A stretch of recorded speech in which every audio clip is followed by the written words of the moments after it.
Recap for the OG Exorcist. The movie starts off with a priest, Father Marin, who's in northern Iraq, going on an archaeological dig and discovering this medallion of St. Joseph and an ancient artifact representing Pazuzu, this ancient demon. When Marin gets ready to leave Iraq, he stumbles upon a huge statue of Pazuzu and some fighting dogs. On the other end of the world in Georgetown, Chris McNeil is an actress who's working on a film directed by her friend Brooke Dennings. She's living temporarily in a fancy house with servants and her daughter Reagan. And then there's this priest from Georgetown, Damian Karras, who visits his mother in New York and confides in a fellow priest and friend about having a crisis of faith, which is not good when you're about to face off with a demon. And here we go.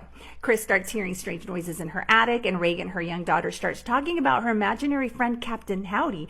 Oh, and Reagan has been playing with a Ouija board alone. That's how she met Captain Howdy. Chris hosts a party. Karras' friend Father Dyer is there and explains Father Karras' role as a counselor, mentioning that his mother passed away recently. Reagan comes downstairs and urinates on the carpet in front of all the party guests. So yeah, party's over. Reagan gets cleaned up, goes to bed, and then her bed starts shaking violently. Father Dyer tries to console Father Karras, who feels guilty about not being with his mother when she passed away. Later, Karras has some weird dreams involving a St. Joseph medallion and a demonic face. Reagan is getting worse, even becoming violent. She undergoes medical tests that don't reveal anything wrong with her physically. During a house call, Reagan starts getting possessed and she displays unnatural strength. Things go from bad to worse when Chris comes home one night to find the house empty except for her sleeping daughter Reagan and her friend Brooke Dennings, who was found unalived outside near Reagan's window. A detective named William Kinderman investigates and suspects that Dennings was pushed from Reagan's window.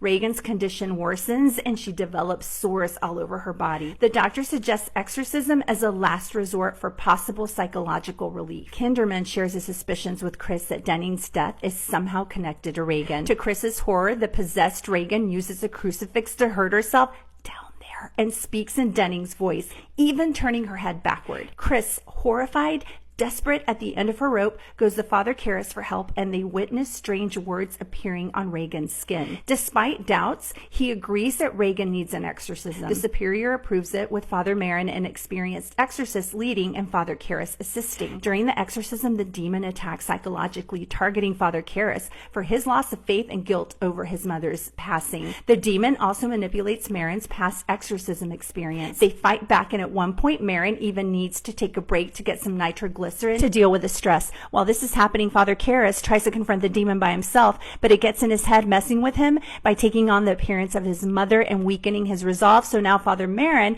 has to continue the exorcism alone. Father Karras assures Chris that she will not lose Reagan. She will not pass away, but when he goes back to the room, he finds that Father Marin has been unalived. In a desperate attempt, Karras makes a sacrifice and offers himself to the demon instead. It possesses him and it frees Reagan. Karras then hurls himself out the window to unalive himself. Chris and Kinderman enter the room, and Chris embraces the now healed Reagan. Outside, Father Dyer gives Father Karras his last rites as he passes away. Later, the McNeils prepare to leave, and Father Dyer is there to see them off. Although Reagan can't remember any of what happened, she kisses Father Dyer on the cheek when she sees his clerical collar. As they leave, Chris gives a medallion they found in Reagan's room to Father Dyer.